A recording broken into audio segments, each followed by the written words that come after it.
Abdominal. First, any questions before today? I hope so. James can answer something for once. So. Oh my gosh! Okay, so thorax abdominal compression wrap. We're just using our handy duty ACE wraps. These are for rib contusions, abdominal strains, those kind of things. Are they very useful? It's if somebody just likes that nice tight compression feeling that you want to have into it. Could potentially use it for low back, lumbar strains type things, but like I said, we have the braces to do those, so I never do this. I would only do it for somebody that actually got more of an acute abdominal strain. Like I said, they want that tight feeling. So that's the only time I would actually use it. So I'll have you go ahead and stand up. And this kind of measure doesn't really matter which, 100% doesn't matter which direction you're coming into. Say she's got a left abdominal strain, then I might try and pull it to bring that towards the midline. If she's got more of a right abdominal strain, I'm going to pull it to try and bring it that way, more midline. So maybe that might help you figure out which one you want to do. If it's more of a rib contusion type thing, which direction you pull it isn't going to matter a whole lot with it. And obviously females gets a little bit more difficult the higher we get. But obviously if we're going to stay a little bit lower, we get same thing, try and keep wherever it's pain in the middle of where our wrap actually is. Makes sense? So say she's got an abdominal strain right here. I'm probably going to start a little lower. So I'm actually going to have you put your finger here to help me hold it. Okay. So I'm just going to give a little bit extra pull to come in. We can do our handy tail hide again. Always trying to overlap a little bit by half. Once again, once I get over the spot, I can give a little extra pull. Going up, making sure that that spot's kind of in my middle. And I can start working my way down a little bit. End it. I'm going to take our stretchy tape probably all the way around, because you just put a couple strips on where the tail is. They're usually not going to hold. So go ahead and go around the body a couple times. Are you making X's over the spot? No. Nope. Nope, usually not.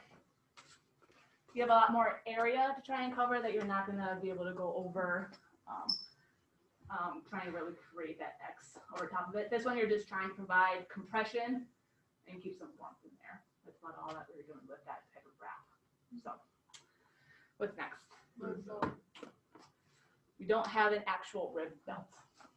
So, rib belt is typically something that you attach onto like football pads. It's a little extra cushioning, padded protection, especially on the lateral sides of your rib. It also applies some protection across the back where your ribs kind of hang down a little bit. Just extra foam padding to protect you whenever you get banged around, hitting. Basketball, you can get some of those like tight compression undershirts that usually have some extra padding protection, especially our big guys that are underneath that are constantly taking elbows into the side. So you can get a shirt that goes underneath of your jersey uniform that has extra foam padding in there to protect those ribs. Like I said, mostly on the side. I think some of them come kind of right down in the back here to cover those bottom parts of your ribs and a little bit into those kidney areas too. So we don't actually have one, and I didn't dig around football enough to see if BG had one hanging out in there, so I apologize for that. But next one is lumbar support, correct? Yep. I'm going to move some of this as I tiled down here quickly.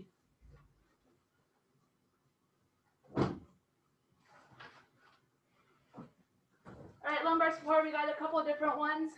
Basically, they're nice, big, long neoprene straps. Usually have a couple of layers in underneath here. This one actually has a little more of a foam pad that's tucked in here to hit on that lumbar spine. It does come off, so if they don't want that, if it's too uncomfortable, we can take that off. Whereas this guy does not. Okay, so you can see he doesn't have any of the extra padding. Okay, so you're going to instruct the athlete to put this on your lumbar sacral joint. Okay, so where our nice big pad is. So low back, so kind of coming onto the butt a little bit, or lumbar sacral, wherever those kind of SI joints are. We primarily we're going to add those compression. So I'm going to have you go ahead and wrap this around. Sorry. We're going to take those first two straps. Nice and tight, feel that compression, pull it in. Yep, and then we got 2 extra straps. They're gonna connect too. Suck in, pull it in. I say just provide some of that little extra lumbar support. Mostly for walking around throughout the day, helps you keep some good compression or some good posture. Once again, helps feel that compression and that tight feeling within your low back. You can play in these two. This one's probably not as heavy duty to try and play in. But usually if we have a ton of low back injuries, they're not going to be doing a whole lot of playing anyways. Okay, so this is going to be more walking around between classes, between at work, whatever it might be, so that they get a little bit of that comfort compression pushing right onto that lumbar support ankle. Suck it in and get up and provides good support. Work on your posture. Okay. Yes. Okay. Shoulder spica. Okay, so just like we did as hip spica, kind of the same effect. We're doing a figure 8, but now we're doing it on the shoulder. Okay, I'm gonna have you go and stand up. So we got in our good May West position. So instead of on the hip, we're going on the shoulder. Should I have her turn a little bit? Might help some. Okay, a true shoulder spica. We are actually going to pull the shoulder internally, okay? So we're going to start around the arm, come over the shoulder capsule, around the chest, around the back, over top, and then we're just going to repeat ourselves. Around the shoulder, around the front. Try and overlapping by half, so we don't just want to constantly come over top of the same strap.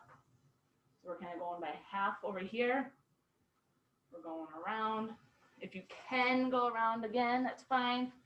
The kind of same thing, you would like your wrap to end up over the shoulder. So that way you can just wrap your stretchy tape around the shoulder, okay?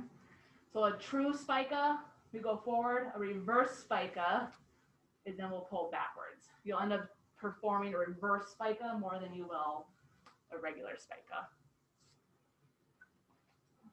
Okay. Go again. Okay, and then we just go opposite. So we wrap posteriorly around the shoulder, around the front. Make sure you hit that shoulder capsule. We need to flip this up again to hold the tail. Okay.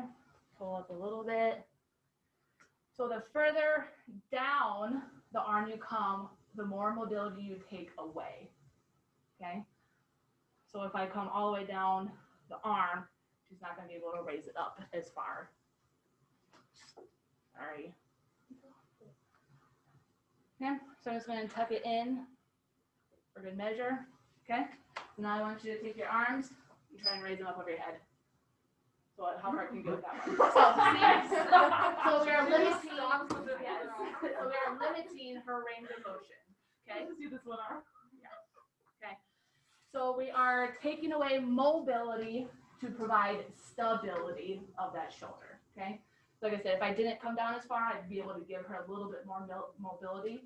Depending, we use these a lot for AC sprains, shoulder. Laxity, so something that either consistent dislocator or subluxar. This is going to help hold that glenohumeral joint into position. Okay, so we're providing extra stability. Obviously, it depends on what position they play. Obviously, a wide receiver, they need to be able to reach both hands up. So you need to give them a little bit more mobility to be able to try and reach up and grab those balls. Same thing with a basketball player. Rebounder, need to be able to hold down. If it's their non-dominant arm, might be okay, because at least they can get one arm up to get their shot up, type of thing. So knowing what type of position that you are putting this player in and how much mobility you're taking away from them. Does that make sense? Okay, cool. The next one, figure 8. Yeah. Or 4S. Okay. 4S. Okay. 4S predominantly can be used, especially if you don't have a sling. So it's uses a spica sling swath support. Is what our 4S's stand for. Okay. So we are going to recreate a sling on her because for whatever reason, we didn't have one in the kit. Okay. I should have practiced one before because I don't use it very often. Okay, so we're going to start with our shoulder spica. So a regular spica over the shoulder, under the arm, back behind, and then across the front for support. Okay, so we start with our spica, sling, our swath goes across the front, which provides the support. You want to start working as much as if you have enough left, try and work your way down the arm a bit. Same thing, you want to try and add as much or end as much in the arm as you can. We're just going to tuck this in here for now. Okay, so now she's got a nice little sling provided on her.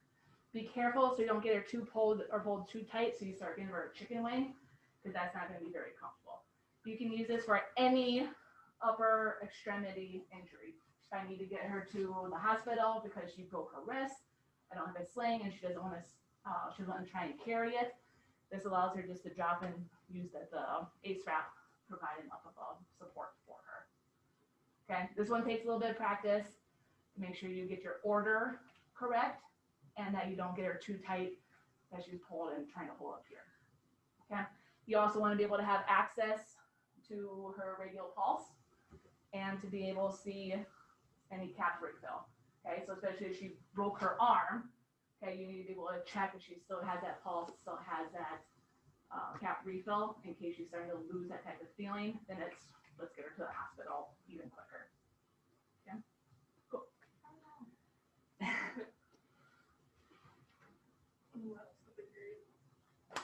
Not some figure eight. Okay.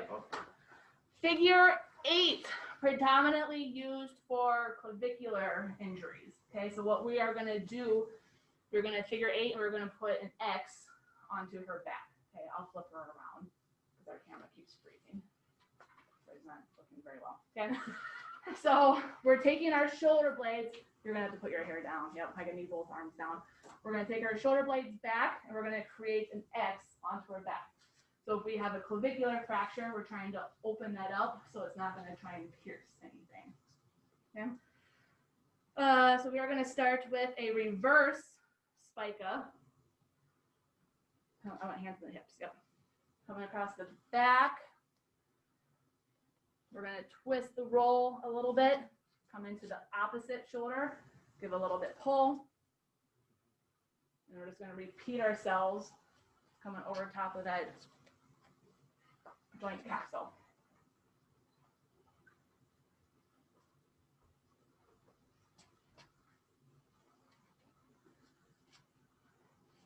Okay, once again, if we can, finish around the arm a little bit. I'm just going to tuck it in here so we can kind of see.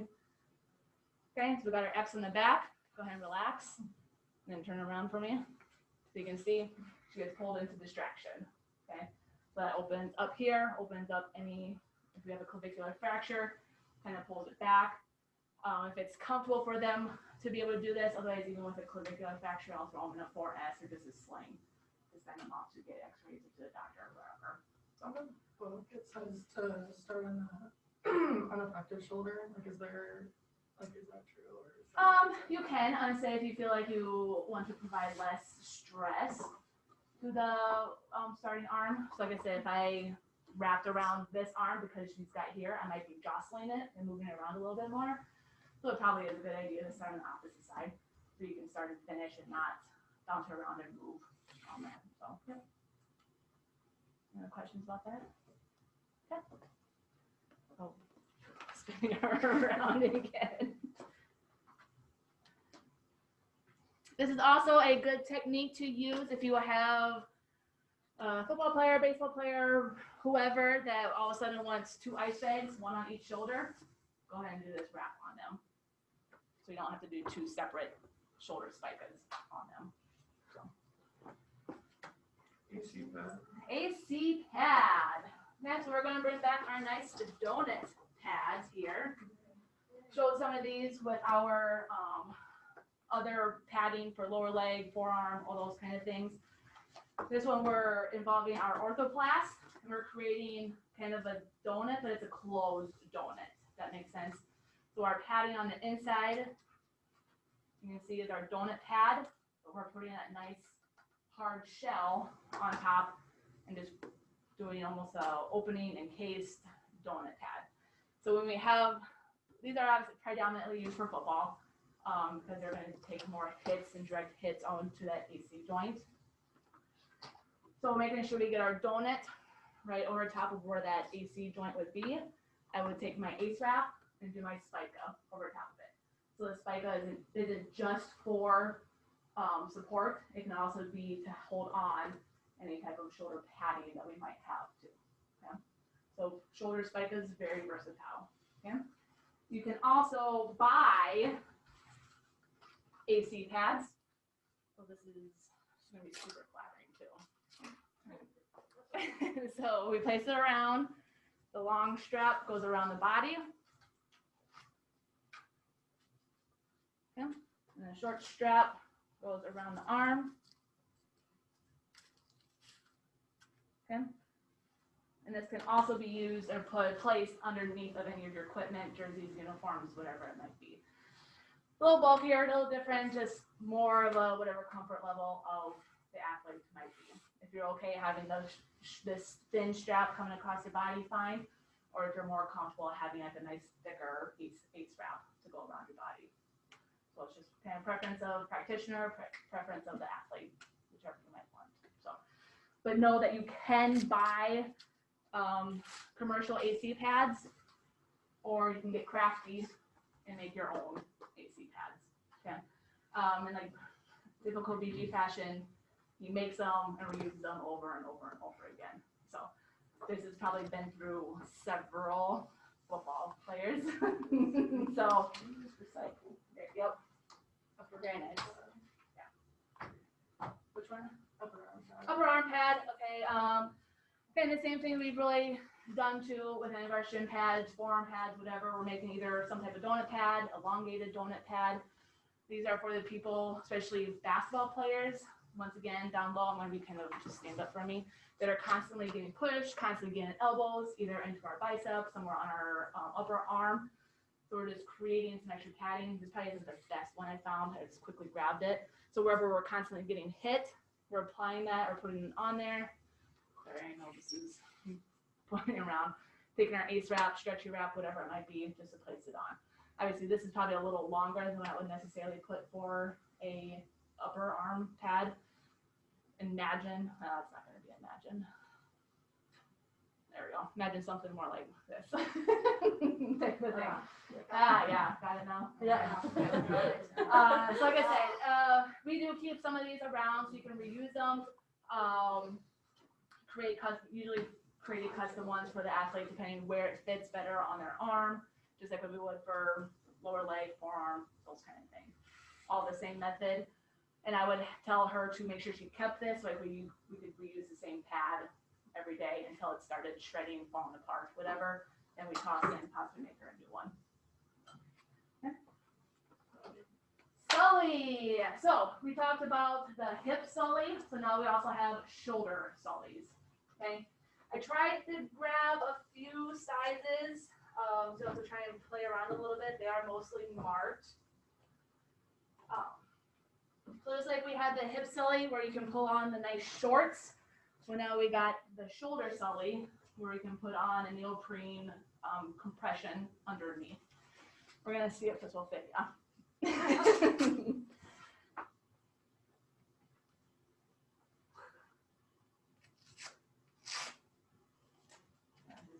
A few rounds around the block. Okay, arm in. Oh yeah. Okay. Strap around, make sure it's nice and tight. And then make sure we're nice and secure. This is probably even a little big for you. Yeah, so we got a lot of bulkiness here, so we would size down. Is there a way to roll it up the bottom? And you can, you wouldn't. I mean, you can, but it also depends on where you're gonna put your straps. Like I said, this one is big on her, so if I went down a size, it would fit not quite as low onto her arm. Like I said, it wouldn't be gaping too much around here. And I'd hold it pretty tight on here to tighten it up. Okay. This is so somebody that has either consistent shoulder instability type of issues. So just like we applied our Spica with our Ace Wrap, we're basically going to do the same thing with these straps. They usually have Velcro, hands on our hips. So I'm gonna wrap around here. I'm gonna use my nice thick strap. So instead of like the Ace Wrap, I gotta go around multiple times. I'm just gonna basically take one or two of these thick straps, pull her back, and then it Velcros to itself. So now show us our mobility again. Okay. So kind of the same thing. The further you strap her down the arm, the less mobility you're able to give her. Okay. We also have ones that are multi-strapped. So if you are having multi-directional instability, you can create that with your multiple straps. Take this guy off.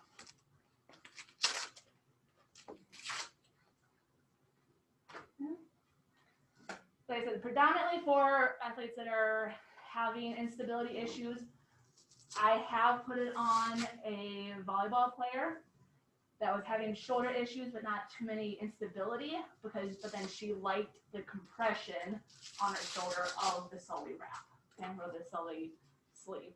And it also reminded her that she's like, oh yeah, maybe I can't quite do that. It was her non-dominant arm, so it wasn't her hitting hand. But she went up to block, and it would also be a kind of reminder like, oh yeah, maybe I can't overly try and reach out to grab that ball too much because my shoulder's gonna really hurt with me. Okay.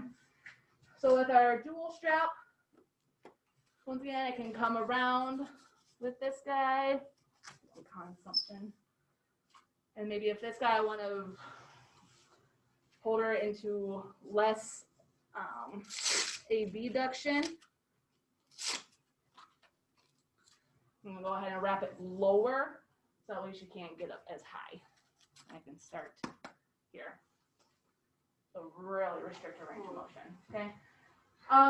Every Sully kit comes with the actual Sully brace, comes with the straps, also comes with a nice cheat strip application guide. Sorry, you're probably searching for me. Okay. With an application guide, so it comes within the packaging kit. So when you guys pull this out, go ahead and pull this sheet out, and it shows you, okay, if you're trying to prevent horizontal abduction, external rotation, this is the direction to be able to place your straps on. Okay, so kind of play around with that a little bit too when you start applying the Sully to each other. Make sense? Is that everything? Good. Yep, that's all. Yep, that's behind here.